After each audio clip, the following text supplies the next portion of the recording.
Europe 1, 9h-11h, le club de l'été.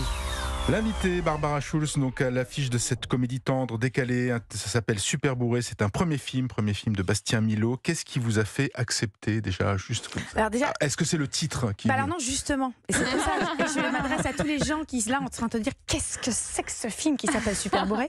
Moi-même, quand on m'a envoyé le scénario, mon agent m'a dit est-ce que tu veux lire un truc qui s'appelle Super Bourré avec pas des gens trop connus, je sais pas quoi. Je dis ah bon Il m'a dit oui, mais c'est intriguant parce que le metteur en scène a un profil particulier, il a fait la FMI, c'est un gars. Bon, bref. Et j'ai commencé à lire ce scénario. Je crois que ça fait très longtemps que j'en ai pas lu un aussi bien écrit.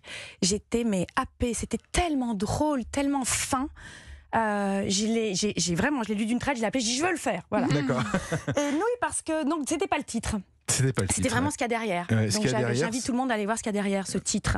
Derrière, il y a vous, notamment. Vous y jouez la maire d'une commune donc rurale du Gers, pour le moins alcoolisée, cette commune. Oui, pas vous, moi. Pas vous, non, j'ai fait la c'est plutôt la commune. Vous jouez la mère de Janus qui vit sa dernière journée, on va dire, de lycée avant de partir fait, de ce lieu magique, de ce paradis. Problème, il ne l'a pas annoncé à sa meilleure copine Sam.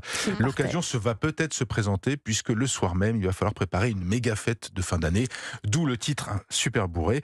Un extrait. Qu'est-ce que vous faites là tous les deux? Rien. Ces deux têtes-là, je les connais. Ces deux têtes de la couillonnade. Va y avoir une connerie. Quand je vois vos deux têtes de frangipane, je me dis, ça va faire mouche. Je sais pas ce que vous manigancez, mais j'ai l'impression que vous me prenez pour un jambon.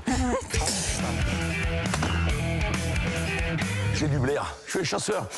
J'ai du blaire. Pas de conneries avec Paulette, hein. Voilà, Paulette, on l'a bien reconnu. Vous avez sûrement reconnu d'ailleurs Moscato, Vincent Moscato, à ses côtés, deux jeunes comédiens héros du film, Pierre Gommet et Nina Poletto, qui jouent super bien. Enfin, le duo fonctionne à plein. Et Moscato, c'est facile de ne pas rire. Enfin, de jouer avec lui, oui, alors, mais c'est très facile de jouer avec lui parce qu'il est c'est un super partenaire. Il est très inventif, il improvise, mais en revanche, c'est dur parfois de garder son sérieux. Et on avait une longue scène qui a été découpée, qui est à la fin, où moi je me ronge les sangs parce que mon fils a disparu, ne répond pas. Mais non, il est la tête dans une bassine, une fête. Et Moscato, mais cette scène-là, mais il m'en a sorti. À un moment, il me dit qu'il a tué son cousin à la chasse, je sais pas quoi. Enfin, c'était pas dans le texte, mais moi, j'avais du mal à tenir. Mais c'était très joyeux de travailler avec lui. Ouais. Et Bastien Milot, alors donc ce jeune réalisateur, dans premier c'est film. un premier film, et c'est quelqu'un de vraiment, vraiment très, il va aller loin, très talentueux.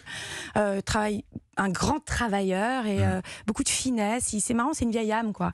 À la fois, parce que vraiment, ce film, c'est un mélange entre American Pie et Le Grand Chemin et Les Beaux Gosses, quoi. C'est-à-dire qu'il y a à la fois le sacré côté mélange. Non, mais c'est vrai, parce qu'il y a le côté vrai, déjanté de la jeunesse d'aujourd'hui, enfin de la jeunesse de toujours, parce que voilà. Et en même temps une tendresse, une poésie. En fait, le cinéma français, il a su être comme ça, c'est-à-dire de la fantaisie et en même temps des situations réelles avec des personnages qui jouent pas juste l'idée de la comédie. C'est pas une grosse comédie, c'est très drôle et en même temps c'est très vrai. Voilà. Oui. Est-ce que vous êtes un peu reconnu d'ailleurs, parce que vous venez, je crois, de Talence, de Talence. Est-ce que vous êtes reconnu en Vincent Moscato?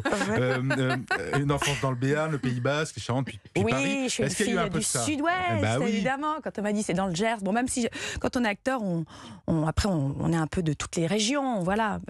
Mais moi je ratisse large, hein, puisque je commence en Charente et jusqu'à la frontière espagnole, donc j'aime toutes les spécialités du coin. De la terre, j'aime la campagne, j'aime. Et le Gers, c'est joli.